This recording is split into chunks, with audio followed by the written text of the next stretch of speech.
Menurut keyakinan saya, Indonesia itu pasti akan diinvasi oleh China. Nah, kalau misalnya China itu menginvasi Konoha, lalu mereka menculik para koruptor, menculik orang-orang yang tidak jujur di Konoha, ya, kemudian menghukum mati para koruptor di Konoha, apakah Anda setuju atau tidak? Bagaimana kalau misalnya Presiden Konoha itu diganti dengan Xi Jinping? Apakah Konoha akan menjadi maju atau makin terpuruk? Apa yang salah dengan Konoha? Bagaimana kalau Xi Jinping itu dijadikan presiden di Konoha? Ya, apakah dia akan membunuh koruptor atau tidak? Apakah koruptor akan hilang dari Konoha atau tidak? Bisakah suatu negara itu menjadi negara maju kalau IQ rata-ratanya 78? Bagaimana fakta yang sebenarnya? Apakah Anda setuju kalau Xi Jinping menculik para koruptor yang ada di Konoha?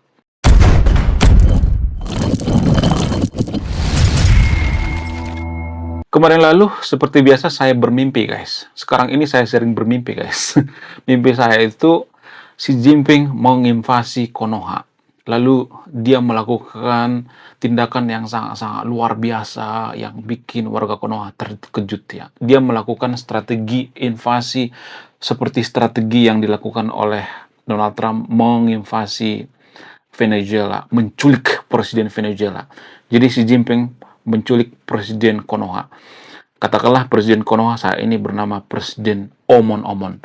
Nah, Presiden Omon-Omon ini dalam mimpi saya ini diculik oleh Presiden Xi Jinping. Ya, dia memerintahkan para pasukan-pasukan elit China ya menggunakan helikopter dan lain sebagainya. Lalu ya melakukan aksinya pada saat jam 2 malam. Kenapa Xi Jinping menculik Presiden Konoha? Apa alasannya? Ternyata setelah Xi Jinping rapat dengan stafnya di China, Xi Jinping melihat, lah Konoha kok sekarang ini semakin hari semakin terpuruk ya?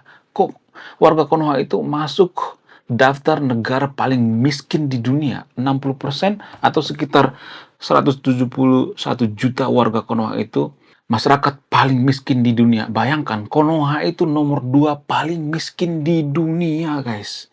Ya, nomor 2 masyarakatnya paling banyak orang miskin di dunia.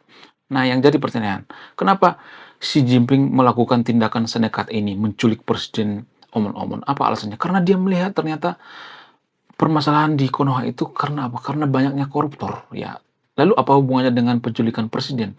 Ya, berhubungan karena apa? Karena Presiden Omon-Omon itu tidak mengeluarkan yang namanya perpres menghukum mati para koruptor. Presiden Omon-Omon ini dulu waktu kampanye mengatakan, saya akan mengejar koruptor sampai ke Antartika, saudara-saudara. Tapi setelah dia menjabat, dia menjadi macan ompong.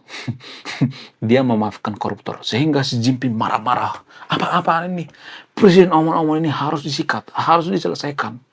Ya, karena permasalahan utama Konoha itu adalah presidennya. Presidennya tidak mau menghukum mati para koruptor seperti di China. Jadi Xi Jinping itu geram banget ya. Karena apa? Karena dia kasihan dengan warga Konoha. Sudah banyak yang miskin, ya, banyak yang kelaparan dan sebagainya. Sehingga apa? Sehingga dia melakukan penculikannya. Karena di Konoha itu banyak koruptor, sehingga Konoha itu miskin. Dan ini ada korelasinya. Itu menurut pandangan daripada Xi Jinping ya. Setelah mereka rapat di Gedung Putih di China ya. Lalu mereka melakukan aksi yang sangat luar biasa. Kita harus menculik para koruptor dan menculik Presiden Omon-Omon. Lalu mereka melakukan aksi yang sangat luar biasa. Mereka menculik Presiden Omon-Omon jam 2 pagi dan masyarakat Konoha itu terkejut. Hah? Presiden kita mana? Kok hilang? Kok nggak ada gitu ya? Ternyata setelah diselidiki, para penjaga-penjaga daripada Presiden Omon-Omon ini, para pas pampresnya itu sudah ketiduran gitu ya. Mirip seperti Hansip gitu ya. Hansip atau mirip seperti security komplek gitu ya. Mereka ketiduran. Ternyata usut punya usut, ya, para penjaga-penjaga daripada Presiden Omon-Omon ini sudah dikasih minuman yang dicampur dengan pil tidur. Sehingga apa? Sehingga mereka tidak mengetahui Presiden Omon-Omon diculik diam-diam. Nah, setelah Presiden Omon-Omon diculik, tidak hanya itu, ternyata para koruptor-koruptor di Konoha juga diculik, yaitu mantan Menteri Agama yang ada di Konoha. Diculik semuanya, pemuka-pemuka agama yang ada di Konoha yang korupsi, diculik ya. Kemudian orang-orang yang mempersekusi rumah ibadah juga diculik ya. Semua orang-orang jahat yang ada di Konoha itu diculik, semuanya diculik ya. Para elit terutama ya, diculik semuanya. Orang yang jualan agama, mafia agama dan sebagainya diculik semua, dibawa ke penjara China. Ada sekitar kurang lebih 100 orang yang dibawa ke China. Lalu mereka pakai baju tahanan China. Dan mereka dijebloskan di penjara China. Dan pada saat itu ketika Xi Jinping ini dalam mimpi saya, ini hanya dalam mimpi saya guys ya, jangan terlalu serius ya. Pada saat itu dalam mimpi saya itu, warga Konoha itu ada yang pro dan ada yang kontra. Tapi banyak yang bersorak-sorak gitu ya, sekitar 70% setuju dengan yang dilakukan oleh Xi Jinping. Lalu masyarakat Konoha itu kebingungan. Siapa yang jadi presiden Konoha sekarang ini? Siapa yang jadi presiden? Lalu Xi Jinping mengatakan, oke, saya akan memilih presiden Konoha yang lebih baik, yang lebih bagus, yang lebih mengayomi rakyat, yang lebih dekat dengan rakyat. Siapa itu? Kata masyarakat Konoha. Haji Udin. Kata. Jadi Xi Jinping ini sangat suka dengan kepemimpinan daripada Haji Udin ya. Di Konoha ada seorang YouTuber bernama Haji Udin ya. Haji Udin ini diangkat jadi presiden. Lalu setelah Haji Udin ini diangkat jadi presiden, setahun, 2 tahun, sampai 1 periode, ternyata di Konoha masih ada orang yang korupsi. Ternyata balik lagi seperti semula ya. Konoha nggak maju-maju, ya banyak koruptornya juga dan lain sebagainya. Lalu Xi Jinping kebingungan. Kok bisa gitu? Kan saya kan sudah culik semuanya, para DPR yang korup, ya kemudian para pemuka-pemuka agama yang korup, ya mafia agama, makelar agama dan sebagainya, semuanya sudah diculik ya. Bahkan Presiden Omon juga sudah diculik gitu. Sudah ada peraturan hukuman mati para koruptor di periode baru pada pemerintahan Haji Udin misalnya. Nah, setelah 1 periode 5 tahun berkuasa Haji Udin, ternyata para koruptor nggak hilang juga, kemiskinan juga nggak hilang, tetap seperti semula gitu. Lalu Xi Jinping kebingungan, lah kok gitu ya, kok bisa gitu? Lalu dia berkonsultasi dengan para peneliti ya, para antropolog gitu ya. Lalu dia berkonsultasi dengan seorang antropolog yang berasal dari Konoha, sebut saja namanya Bro Ray misalnya ya. Nama lengkapnya Bro Ray Konoha. Ini bukan nama sebenarnya, ini nama samaran ya. Jadi Xi Jinping ini konsultasi dengan seorang YouTuber bernama Bro Ray Konoha. Lalu si Jinping mengatakan, kok bisa di Konoha itu masih ada korupsi? Padahal kan saya sudah culik semuanya para koruptor-koruptor. Apa yang jadi permasalahan? Lalu si Bro Ray Konoha ini mengatakan, sebenarnya permasalahan daripada Konoha itu bukan saja hanya permasalahan daripada pemerintah. Masyarakat Konoha juga bermasalah. Lah, kok gitu? Lalu si Jinping mengatakan, kok bisa gitu? Berarti selama ini saya salah dong ya. Saya menculik Presiden Omon itu berarti saya tuh melakukan kesalahan. Lalu Bro Ray Konoha mengatakan, jadi gini ya, Mr. Xi Jinping. Gini aja deh ya, kalau lu nggak percaya. Kalau lu nggak percaya, lu mencalonkan aja presiden di Konoha. Ya, nanti kita akan bikin pencalonan Xi Jinping lah, nggak jadi masalah lah ya. Kalau lu jadi mencalonkan presiden di Konoha ya, nanti kita cari lagi paslon yang lain, misalnya seperti katakanlah misalnya Pak Ahok misalnya ya, kemudian Pak Purbaya misalnya, atau dan lain sebagainya ya, atau Haji Udin juga nggak apa-apa ya, jadi calon ya, nggak apa-apa ya. Nanti Xi Jinping atau bila perlu Putin atau Donald Trump, kita suruh datang ke Konoha ya, bersaing sehat gitu ya. Nggak apa-apa 5 paslon gitu ya. Xi Jinping, Putin, Donald Trump, ya Pak Ahok, dan Pak Purbaya misalnya. 5 calon sekaligus. Kalau lu nggak percaya, lu calon aja jadi presiden di Konoha, supaya ada perubahan. Lalu Xi Jinping dengan penasarannya dia mencalonkan diri presiden di Konoha. Ketika Xi Jinping mencalonkan diri presiden di Konoha, dia bersama dengan teman-temannya Putin dan Donald Trump, tahu apa yang ditanya oleh masyarakat warga Konoha? Agama lu apa? Itu yang ditanya guys, bukan kinerja. Lalu Xi Jinping garuk-garuk kepala, lah kok gini ya pola pikir warga Konoha? Ternyata saya selama ini salah. Saya pikir yang bermasalah itu pemerintahannya, ternyata masyarakatnya juga bermasalah. Ya, buktinya waktu saya mencalonkan, saya bawa CP ya, Xi Jinping bawa CP ke Konoha mencalonkan jadi presiden. Ya, bukannya membaca CV-nya gitu ya, track record-nya ya, dia bisa memajukan China, ya bisa bikin China itu menjadi negara maju. Donald Trump juga seperti itu, bisa menjadikan Amerika itu sangat luar biasa. Putin juga seperti itu, bisa menjadikan Rusia itu setara dengan Uni Soviet dan sebagainya. Lalu masyarakat Konoha itu yang ditanya apa? Sama Xi Jinping ditanya apa? Yang ditanya itu, Lu agama apa? Lu agama mayoritas apa bukan? Lu minoritas apa bukan? Itu yang pertama ditanya, guys. Ya, kemudian selain itu yang ditanya apa? Apakah lu makan daging babi atau tidak?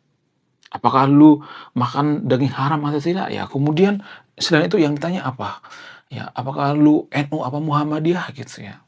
Sama halnya dengan Donald Trump. Ketika Donald Trump ditanya, "Lu agamanya apa? Lu agama Nasrani apa bukan? Lu minoritas apa bukan?" Harus tahu diri dong ya. Yang jadi presiden di Konoha itu ya harus dari agama mayoritas. Lu sukunya apa? Lu suku mayoritas apa bukan? Itu yang ditanya, guys. Kemudian tibalah pada giliran Mr. Putin ya. Mr. Putin ditanya, "Lu agamanya apa?" Ya, saya mah agama nggak terlalu penting ya. Saya boleh dikatakan ateis atau agnostik. Nggak bisa. Nggak bisa. Lu harus beragama. Kalau nggak lu mualaf dulu deh ya. Kalau lu mualaf pasti cepat diterima gitu ya. Karena di Konoha itu, ya presiden Konoha itu yang pertama itu agamanya mayoritas. Kemudian sukunya juga harus mayoritas ya. Kemudian dia harus masuk ke ormas-ormas tertentu gitu ya. Itu baru presiden. Lalu saat itu Xi Jinping, Donald Trump dan Putin garuk-garuk kepala. Mereka ketawa-ketawa ya. Karena apa? Karena pola pikir warga Konoha. Nah, kok gitu ya? Ternyata selama ini kita salah ya. Ternyata kita selama ini berpikir bahwa Konoha itu nggak bisa menjadi negara maju, masyarakatnya banyak yang miskin, 171 juta masyarakat miskin menurut Bank Dunia. Ternyata masalahnya itu bukan permasalahan apakah pemimpinnya jujur atau tidak gitu ya. Sama halnya dengan Pak Ahok misalnya. Pak Ahok juga nggak diterima jadi presiden di Konoha itu karena apa? Bukan Pak Ahok yang ada di Indonesia ya, bukan ya. Ini yang ada di Konoha ya, lain lagi ya. Kalau Pak Ahok yang ada di Konoha itu kan meledak-ledak ya. Ini nggak meledak-ledak guys ya. Jadi ini karakternya introvert ya. Bicaranya itu lembut gitu ya. Sama seperti orang Sunda, lembut banget ya bicaranya. Tetap juga nggak diterima karena apa? Karena dia beragama mayoritas, kemudian sukunya juga minoritas ya, bukan mayoritas maksudnya minoritas ya. Kemudian Pak Purbaya juga seperti itu ya. Karena apa? Ya karena Pak Purbaya ini cara kerjanya juga seperti koboi ya, kemudian sukunya juga minoritas, bukan mayoritas dan lain sebagainya, sehingga apa? Sehingga ditolak semua. Lalu yang dipilih siapa? Yang dipilih presiden Konoha itu Mr. Wowo ya. Jadi Mr. Wowo ini mayoritas, kemudian suku mayoritas juga. Walaupun Mr. Wowo ini kinerjanya nggak terlalu bagus gitu ya.